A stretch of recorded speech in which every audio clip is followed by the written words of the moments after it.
بسم اللہ الرحمن الرحیم الحمد للہ والصلاة والسلام علی رسول اللہ وبعد۔ مکی صورتوں میں جو مضامین بیان ہوتے ہیں ان مضامین میں سے ایک بنیادی اور بڑا اہم موضوع مسلمانوں کو تسلی دینا، مسلمانوں کو دلاسا دینا، یہ بھی ملتا ہے، اس لیے کہ مکہ میں مسلمان ظلم و ستم کی چکی میں پس رہے تھے اور ہر آنے والا دن آزمائشوں میں اور تکلیفوں میں مزید اضافہ کرتا چلا جا رہا تھا، حتیٰ کہ نبوت کے 13ویں سال جگہ ہی چھوڑنی پڑی، ہجرت ہی کرنا پڑی۔ اب اس قدر مصائب اور پریشانیوں کے دور میں مسلمانوں کو کئی جگہوں پہ تسلی دی گئی، دلاسا دیا گیا۔ کئی آیات ہیں قرآن کے اندر، جیسے کہ خاص طور پہ سورہ بقرہ میں ہے کہ ام حسبتم ان تدخلوا الجنت، کیا تم سمجھتے ہو کہ تم جنت میں چلے جاؤ گے بڑی آسانی سے؟ ولما یأتکم مثل الذین خلو من قبلکم، حالانکہ ابھی تک تم ایسے حالات سے نہیں گزرے جن حالات سے تم سے پہلے لوگ گزر چکے۔ مستہم البأساء والضراء وزلزلوا، ان کو تکلیفیں آئیں، تنگیاں آئیں، تنگ کیا گیا، پریشان کیا گیا، جینا دو بر کیا گیا ان کا، اس وجہ سے کہ وہ توحید والے تھے، حق والے تھے۔ وزلزلوا، حتیٰ کہ وہ شدید طریقے سے ہلائے گئے۔ حتی یقول الرسول والذین آمنوا معه متی نصر اللہ، اس قدر تکلیفوں کے اندر ان کو گرایا گیا، مصیبتوں سے گزارا گیا کہ حتیٰ کہ ایمان والے تو ایمان والے، وقت کے نبی بھی پکار اٹھے اللہ کی مدد کب آئے گی؟ حالانکہ وقت کا جو نبی ہے وہ صبر و استقامت کا پہاڑ اور ایک عظیم مثال ہوتا ہے، لیکن یہاں یہ آیت کہہ رہی ہے کہ نبی بھی پکار اٹھے، یعنی اس قدر مصیبتیں آئیں، نبیوں کا صبر کا پیمانہ بھی جو ہے وہ اوپر نیچے ہو گیا، اور وہ کہہ اٹھے کہ متی نصر اللہ، اللہ کی مدد کب؟ تو صحابہ کو کہا جا رہا ہے کہ تم ابھی ایسے حالات سے گزرے ہی نہیں ہو، یعنی یہ آیت صحابہ سے کہی جا رہی نا، ہمیں تو نہیں کہی جا رہی، صحابہ سے کہا جا رہا ہے کہ ابھی تم ایسے حالات سے گزرے ہی نہیں، تم سمجھتے ہو بڑی آسانی سے جنت میں چلے جاؤ۔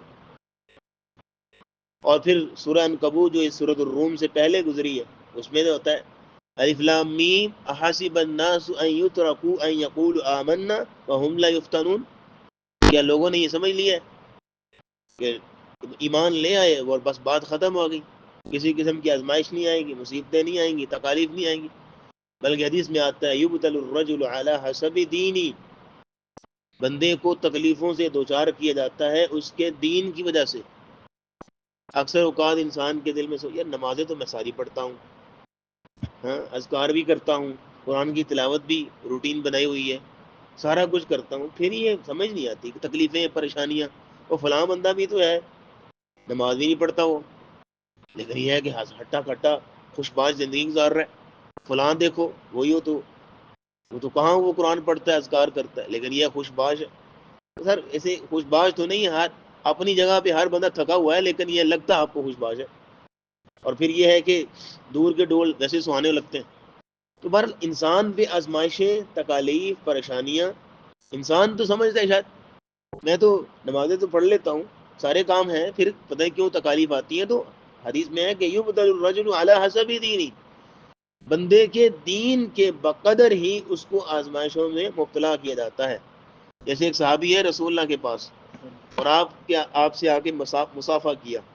مصافحہ کیا تو رسول اللہ کا ہاتھ تپ رہا تھا، یعنی کہ آپ بخار میں پوری طرح تپ رہے تھے۔ تو کہا یا رسول اللہ آپ کو اتنا بخار، اتنا شدید جو ہے وہ آپ کو بخار؟ کہا ہاں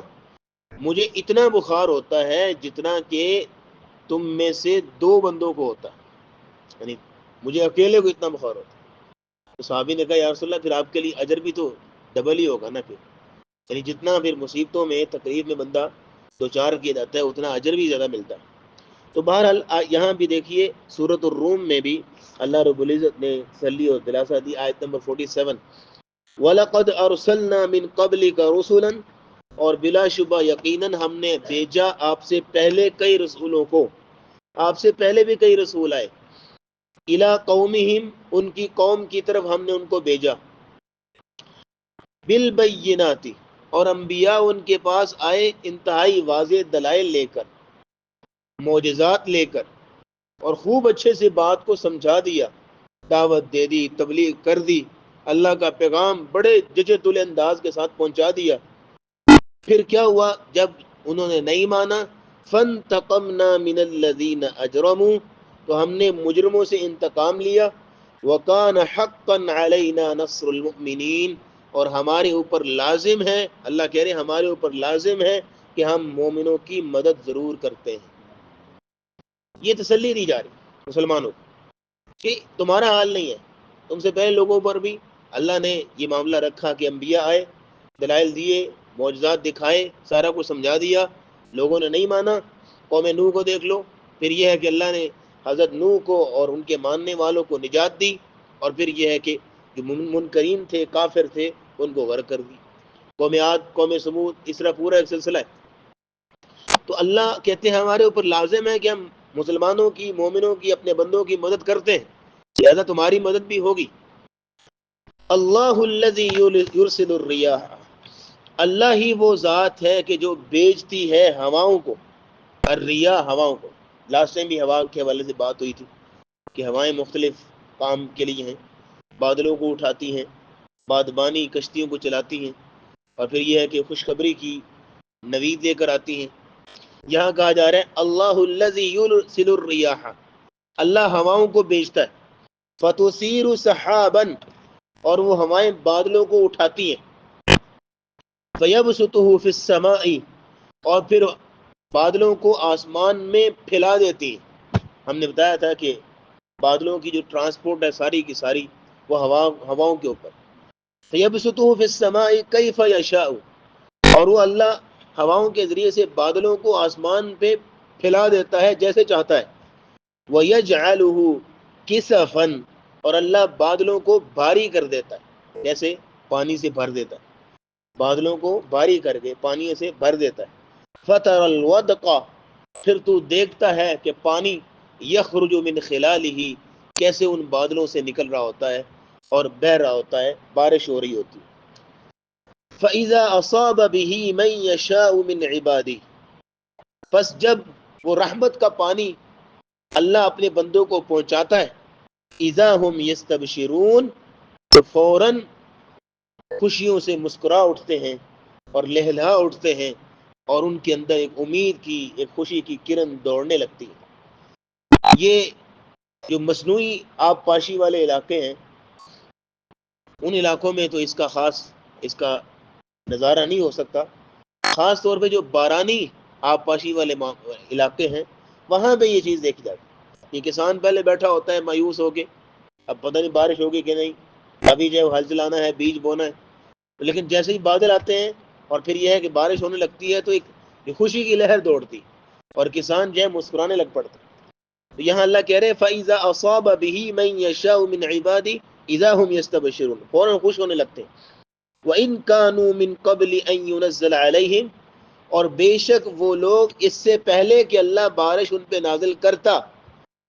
لَمُبْلِسِينَ، مایوس ہو کر بیٹھے ہوئے تھے، پہلے مایوس بیٹھے تھے اور امید ہی نہیں تھی، لیکن یہ ہے کہ جیسے اللہ نے اپنی رحمت کے آثار دکھائے تو خوشی سے پھولے نہیں سما رہے۔ فَانظُرْ إِلَىٰ آثَارِ رَحْمَتِ اللَّهِ، بس تم بھی دیکھو اللہ کی رحمت کے آثار کی طرف۔ فَانظُرْ إِلَىٰ آثَارِ رَحْمَتِ اللَّهِ، اللہ کی رحمت کے آثار کی طرف دیکھو۔ كَيْفَ يُحْيِي الْأَرْضَ بَعْدَ مَوْتِهَا، کیسے اللہ زندہ کرتا ہے زمین کو اس کے مردہ ہونے کے بعد۔ اب یہاں پہ دو چیزوں کو کمپیریٹیولی چیک کیجئے گا۔ نمبر ایک کہ زمین مردہ ہو چکی ہے، کوئی ہریالی نہیں ہے، اور ایک بنجر زمین والی کیفیت بن چکی ہے، اور پھر اللہ رب العزت اپنی رحمت نازل کرتے ہیں، بارش ہوتی ہے، اور پھر اس کے بعد زمین سے ہریالی اگتی ہے، پھل پھول پودے جو ہے لہلا اٹھتے ہیں، پرندے چہچہا اٹھتے ہیں، ہر طرف جو ہے رونق سی بن جاتی ہے، ایک موسم بہار کی کیفیت پیدا ہوتی ہے، اور اللہ اپنی رحمت سے اپنی مردہ زمین کو زندہ کرتا ہے۔ دوسری طرف ایک شخص جو اللہ کے ذکر سے بہت دور جا چکا اور اللہ کی نافرمانیوں میں ایک سے بڑھ کے ایک ریکارڈ توڑ چکا، اور اللہ کی تمام حدود کو پامال کر چکا، اور اپنے آپ کو بہت ساری گناہوں کی گندگیوں میں آلودہ کر چکا، اس کی زمین دل کی بھی بنجر ہو چکی ہے، اس کے اندر بھی کوئی ہریالی نہیں ہے۔ پھر یک اللہ رب العزت اپنے قرآن کی رحمت نازل کرتے ہیں اور اپنی یاد کی رحمت اس کے دل میں اتارتے ہیں، اور اس کی زبان پہ اللہ کا ذکر، اللہ کا کلام جاری ہوتا ہے۔ پھر اس کے دل کی زمین کی جو بنجر زمین ہے وہ بھی جو ہے وہ ہریالی اس میں پیدا ہوتی ہے، رونق آتی ہے، توحید کی کرنیں نکلتی ہیں، ہدایت کا نور اس دل میں آ جاتا ہے، اور پھر یہ ہے کہ اللہ رب العزت اس دل سے ہر قسم کا زنگ اتار کے اس دل پر اللہ اپنی محبت اور اپنے رسول کی محبت اور ہدایت کے نور کا غلاف چڑھا دیتے۔ یہ دونوں چیزیں کمپیریٹیولی چکی، یہ بارش نازل کرنا اور زمین میں ہریالی، یہ بھی ایک چیز ہے۔ دوسری طرف اللہ اپنی رحمت، یہ قرآن نازل کر کے اللہ اپنے بندوں کے دلوں کی زمین جو بنجر ہو چکی ہے اس کو بھی اللہ زندہ کرتا ہے۔ ان ذالک لمحی الموتى، اسی طرح یقیناً اللہ مردوں کو زندہ کرے گا قیامت کے دن۔ وَهُوَ عَلَى كُلِّ شَيْءٍ قدیر، اور وہ تو ہر چیز پہ قادر، ہر چیز پہ قدرت رکھتا ہے۔ اس کے نزدیک ناممکن چیز ہے ہی کوئی نہیں، وہ ناممکن لفظ اس کی ڈکشنری میں ہے ہی کوئی نہیں، ہر چیز پہ قادر ہے۔ وَلَئِنْ أَرْسَلْنَا رِيحًا، اور اگر ایسا معاملہ بن جائے، اب ذرا اس کے برعکس نوٹ کیجئے گا، وَلَئِنْ أَرْسَلْنَا رِيحًا، اور اگر ہم بھیجیں ہواؤں کو، یہاں پہ ریح کا لفظ ہے جو کہ عذاب والی ہوا، جس کے اندر عذاب ہے۔ وَلَئِنْ أَرْسَلْنَا رِيحًا، اور اگر ہم عذاب والی ہوا بھیجیں، فَرَأَوْهُ مُصْفَرًّا، تو دیکھے گا کہ ہر چیز زرد ہو گئی، کھیتیاں زرد ہو گئی۔ لَظَلُّوا مِن بَعْدِهِ يَكْفُرُونَ، تو پھر اس کے بعد وہ ناشکری کرنے لگ جاتے ہیں۔ یعنی پیچھے کیا ہے، بارش نازل ہوئی، ہوائیں آئیں ٹھنڈی، بارش اتری، اور پھر یہ ہے کہ خوشیاں منانے لگ گئے۔ اب یہ جو انداز اور نفسانی اور انسانی جو ہے وہ ایک نفسیاتی کیفیت بیان ہو رہی ہے، یہ ایک غیر مومن شخص کی ہے۔ غیر مومن شخص اور کافر شخص جو ہے بڑا چھوڑ دلا ہوتا ہے، کم حوصلے والا ہوتا ہے، چھوٹی چھوٹی بات پہ مایوس ہو جاتا ہے، ڈپریشن میں چلا جاتا ہے، اور چھوٹی سی خوشی ملے گی تو ایسے پھولے نہیں سمائے گا۔ ہاں، یہ اس شخص کی علامت ہوتی ہے۔ لیکن جو مومن شخص ہوتا ہے، مومن خوشی کے معاملات ہیں تو اللہ کی حدود میں رہے گا اور اللہ کی شکر گزاری میں رہے گا، اور اگر غمی کے حالات ہیں تو اس میں صبر والا پہلو جو وہ اپنائے گا۔ یہ جو یہاں پہ جو کیفیت بیان ہو رہی ہے یہ غیر مومن شخص کی ہے، جو بڑے کم حوصلے والا ہوتا ہے، چھوٹی سی خوشی ملے گی تو پھولا نہیں سمائے گا، اور چھوٹا سا غم اگر پریشانی آ جائے گی، چھوٹی سی بات، تو مایوس میں مایوس، سب کچھ چھوڑ چھاڑ کے بیٹھ جائے۔ آگے فرمایا فَإِنَّكَ لَا تُسْمِعُ الْمَوْتَى وَلَا تُسْمِعُ الصُّمَّ الدُّعَاءَ إِذَا وَلَّوْا مُدْبِرِينَ۔ آیت نمبر 52، سیکنڈ لاسٹ آیت اس رکوع کی۔ اللہ کہتے ہیں نبی، اب یہ کہ دیکھیے کہ سورۃ روم چونکہ مکمل ہو رہی ہے تو اختتامی جو آیات ہوتی ہیں ان میں اسی طرح کے کلمات ہوتے ہیں، اسی طرح کا ہی اسلوب اور سٹائل ہوتا ہے۔ یہ بہت سمجھا لیا۔ اچھا، شروع میں کیا ہوتا ہے کہ بعض کو سمجھانے کی کوشش کی جا رہی ہوتی ہے، دلائل دیے جا رہے ہوتے ہیں، لیکن آخر میں ایک دو ٹوک اور الوداعی کلام ہوتا ہے۔ یہاں بھی وہی بات، فَإِنَّكَ لَا تُسْمِعُ الْمَوْتَى، اے نبی آپ مردوں کو نہیں سنا سکتے۔ یعنی ایک بندہ جس کا ضمیر ہی مردہ ہو چکا ہے، اس کو آپ کیا بات سنائیں گے؟ وہ سننا چاہتا ہی نہیں۔ فَإِنَّكَ لَا تُسْمِعُ الْمَوْتَى وَلَا تُسْمِعُ الصُّمَّ الدُّعَاءَ، اور آپ بہرے کو بھی نہیں سنا سکتے، اِذَا وَلَّوْا مُدْبِرِينَ، جب بہرا پیٹھ پھیر کے منہ دوسری طرف کر لے۔ مثال کے طور پہ ایک شخص بہرا ہے، آپ کی بات نہیں سن سکتا، تو چلو آنکھوں سے دیکھتا ہے نا، آپ اس کو کچھ اشاروں کرنے سے بات سمجھا ہی لیں گے نا، لیکن اگر وہ منہ پھیر کے دوسری طرف چل پڑے تو آپ کیسے اس کو سمجھا پائیں گے؟ تو ان کا حال بھی یہی ہے یعنی اس قدر زمین مردہ ہو چکا، جتنا مرضی ان کو سمجھا لیا جائے کہ بھئی یہ غلط ہے، اللہ اور اس کے رسول کی نافرمانی ہے، گناہ ہے، حرام ہے، وغیرہ وغیرہ، لیکن یہ ہے کہ ان کو فرق تک نہیں پڑتا، ان کا ضمیر اس قدر مردہ ہو چکا۔ آخری آیت دیکھیے، وما انت بہاد العمی عن ضلالتہم، اور اے نبی آپ اندھوں کو کبھی بھی ان کی گمراہی سے ہدایت نہیں دلا سکتے، گمراہی ہٹا کے کبھی بھی آپ اندھوں کو ہدایت، اب یہاں آنکھوں کے اندھے نہیں، آنکھوں سے نظر آتا ہے سب کچھ، قرآن میں آتا ہے فَإِنَّهَا لَا تَعْمَى الْأَبْصَارُ وَلَكِنْ تَعْمَى الْقُلُوبُ الَّتِي فِي الصُّدُورِ، بے شک یہ لوگ آنکھوں کے اندھے نہیں ہیں بلکہ دل کے اندھے ہیں، جو سینوں کے اندر دل اندھا ہو چکا ہے، جو سمجھتا نہیں ہے۔ لَهُمْ قُلُوبٌ لَا يَفْقَهُونَ بِهَا، دل تو ہے لیکن اسے سمجھتے نہیں، اس دل کے اندر اللہ کا ڈر نہیں ہے، بلکہ کلا بل ران علی قلوبہم ما کانوا یکسبون، ان کے گناہوں کی وجہ سے دلوں کے اوپر لمبی لمبی موٹی موٹی تہ زنگ کی چڑھی ہوئی ہے، اور گناہوں کی وجہ سے دل سیاہ اور آلودہ ہو چکا ہے۔ یہاں بھی کہا جا رہا ہے وما انت بہاد العمی عن ضلالتہم ان تسمع الا من یؤمن بآیاتنا، اے نبی آپ صرف اس کو سنا سکتے ہیں جو ہماری آیتوں پر ایمان لاتا ہے۔ آپ کی، اور ویسے بھی رسول اللہ صلی اللہ علیہ وسلم کی مجلس میں آپ جب درس دے رہے ہوتے، کوئی نصیحت کر رہے ہوتے، کوئی خطبہ دے رہے ہوتے، تو دو تین طرح کے لوگ آتے، جب بعض اوقات یہودی بھی آ جاتے تھے اور منافقین تو ہوتے تھے، تو صحیح طریقے سے جو بات سنتے تھے وہ مسلمان مومن ہی تھے، مسلمان اور مومن ہی تھے، اور وہ پھر روایت کرتے تھے۔ احادیث میں آتا ہے کہ آج رسول اللہ نے ایسے درس دیا کہ دل پھٹنے لگے، حدیث کے الفاظ آتے، آج رسول اللہ نے ایسے درس دیا ہمیں یوں لگا جیسے ہم سے آخری کلام کر رہے ہیں، آخری الوداعی بات کر رہے ہیں۔ آج رسول اللہ نے درس دیا تو ہماری آنکھیں بہہ پڑی، اس طرح صحابہ جو ہم نریٹ کرتے ہیں، تو یہ لوگ تھے جو بات کو توجہ سے سنتے تھے، لیکن جو منافق وہ بغلے بجاتے اور طرح طرح کی تنزیہ مذاق کرتے آپس میں پیچھے بیٹھ گئے۔ تو یہ کہا جا رہا ہے ان تسمع الا من یؤمن بآیات، آپ اے نبی صرف ان کو سنا سکتے ہیں جو ہماری آیتوں پہ ایمان لاتے ہیں، فہم مسلمون، اور وہ مسلمان بھی ہیں۔ تو یہاں تک جو ہے وہ ہمارا سیکنڈ لاسٹ رکوع جو ہے وہ مکمل ہوتا ہے۔ کل انشاءاللہ آخری رکوع ہے، چھوٹا سا ہے، اور یہیں پہ سورۃ الروم مکمل ہو جائے گی، اور اس کے مضامین اور اس کا جو موضوع ہے خلاصہ وہ ساری روزانہ کی بنیاد پہ آپ کے سامنے آ رہا ہے کہ سورۃ الروم کا مزاج کیا ہے، اس کا اسلوب کیا ہے، اس میں کلمات کا چناؤ کیسا ہے، پر اللہ رب العزت عمل کرنے کی توفیق عطا فرمائے۔ وآخر دعوانا ان الحمد للہ رب العالمین۔